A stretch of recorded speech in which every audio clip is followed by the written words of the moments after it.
If you'd like to support this channel, drink tea, follow my link, and join me over at pathofcha.com.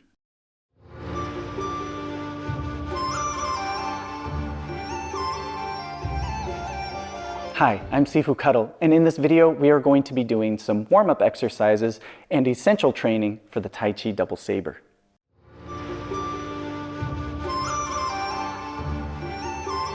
This series of exercises is designed for you to become more comfortable with double weapons, being more coordinated, your mobility, your spatial awareness, and fine details like blade edge awareness and alignment.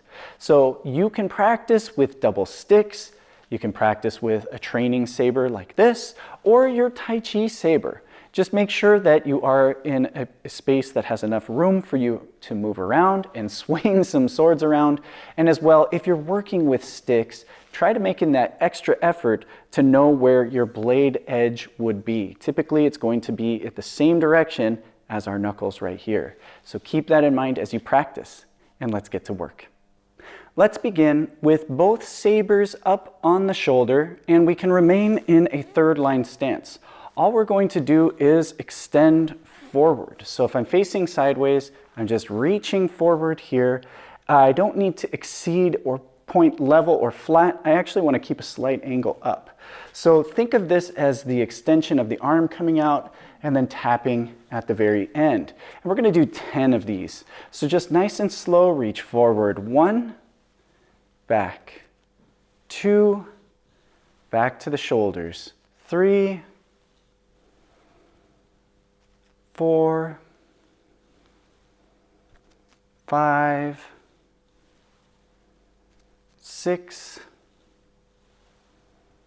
7, 8, 9, 10. Our next exercise, we're going to relax the hand and let the blade roll down and forward.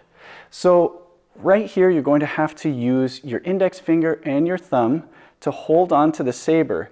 Let it tip slightly forward and then open your hands so that your palms are facing upward.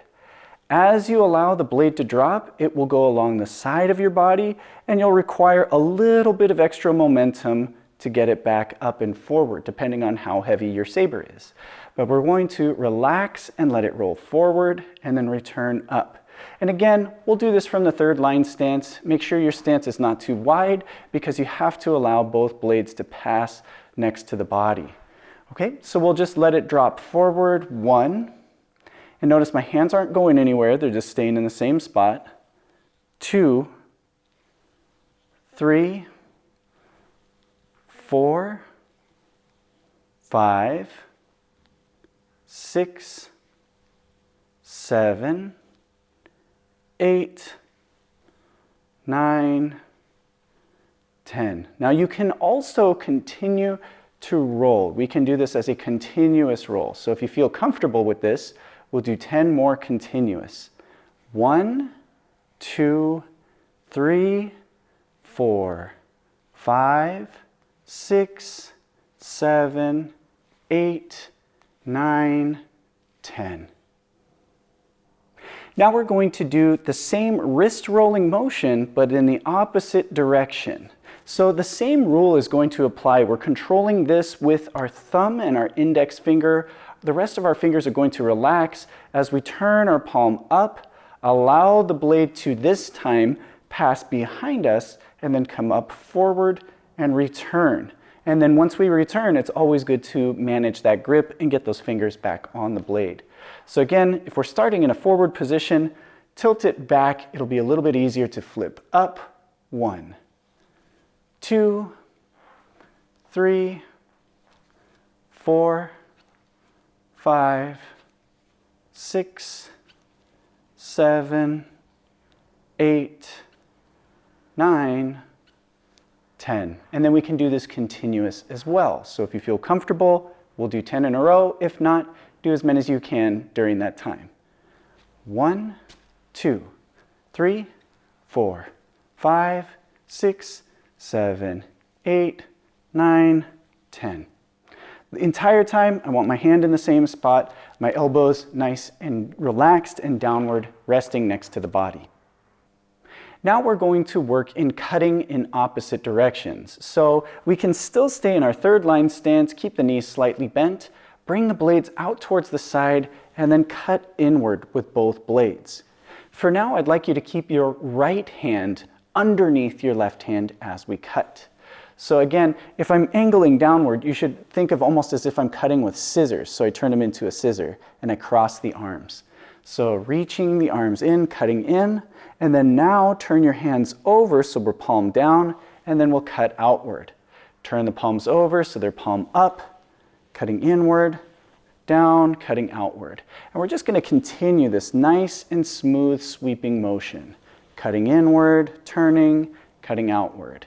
Inward 1, outward 2, inward 3, outward 4, inward 5, outward 6, inward 7, outward 8, inward 9, outward 10. Now let's do a double cut with both blades moving in the same direction. For this one, I want you to bring your stance out a little bit and then just think of shifting from bow stance to bow stance. Don't worry too much about the stance position itself. It's more that we allow our hips to turn from side to side. And this time, we're going to bring both blades back to the same side, and my blade edge is going to point in towards the cut. So I'm going to swing 1 and 2 across.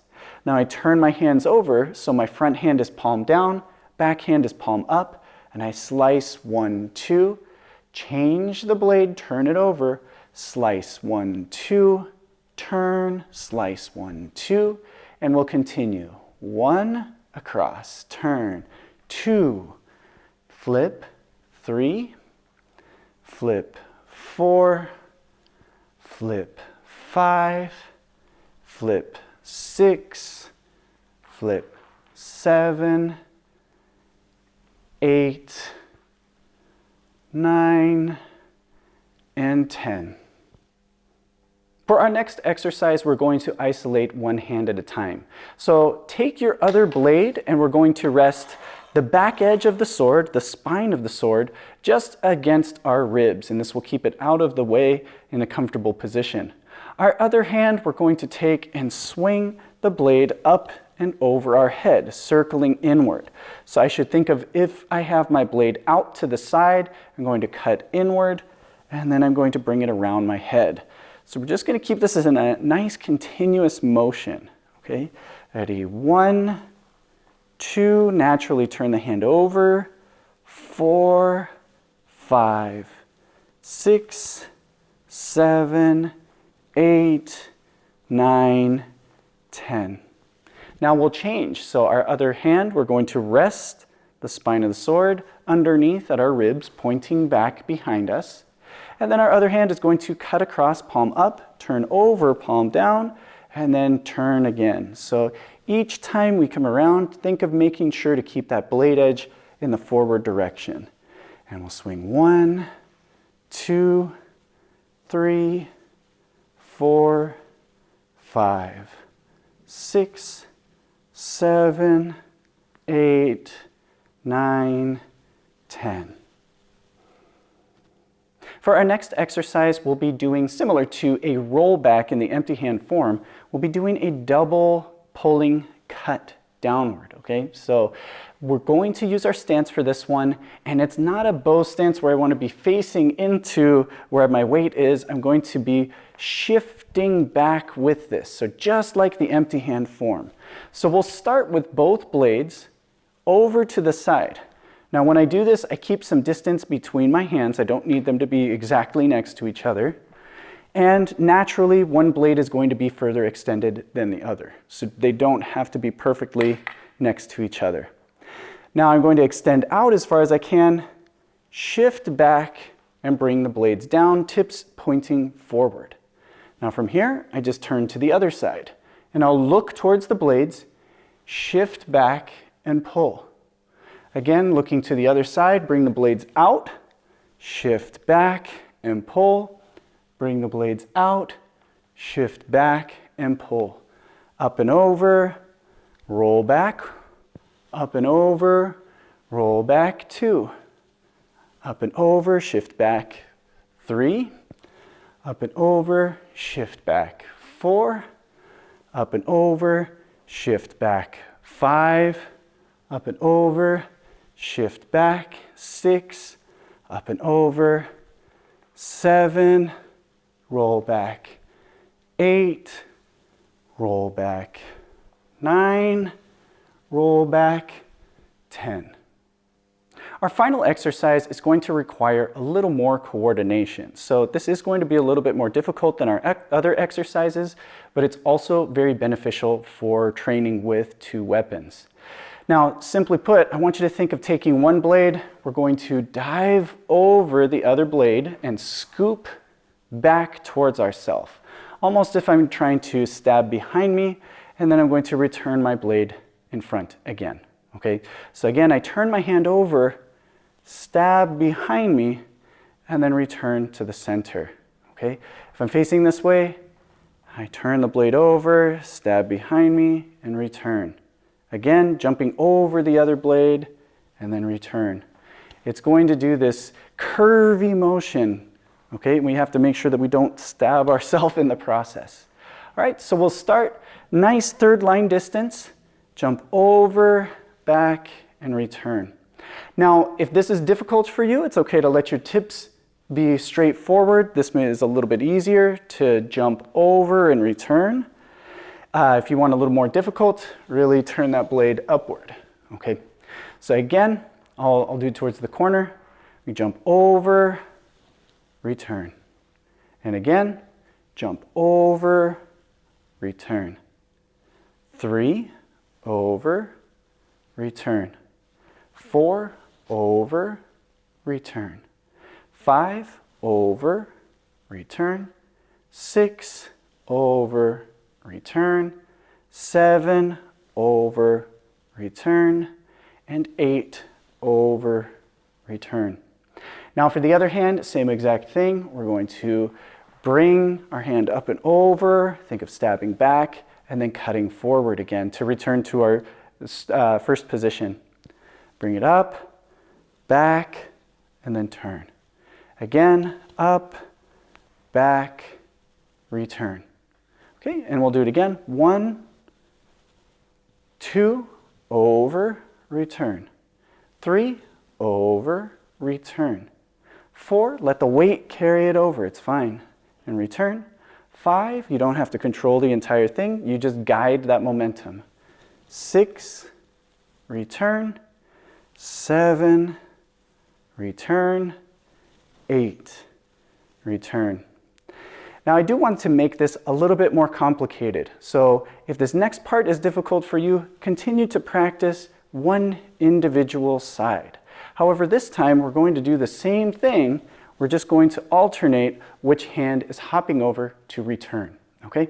So I'll start facing this way. We have 1, over, the other, over, return. The next one, over, return. Next one, 3, over, 4, over, 5, over, 6, over, 7, over, 8. Okay, so there you have it. Now, I recommend that you do this warm-up every single session. This can be your main training for a while, and then when you begin learning techniques, you can use this to warm up and then practice your new double saber techniques. This is how I train my students, and I make sure that they get very comfortable with moving the weapons around so they don't have to think about how to coordinate the movement itself as well as follow the pattern and remember the routine.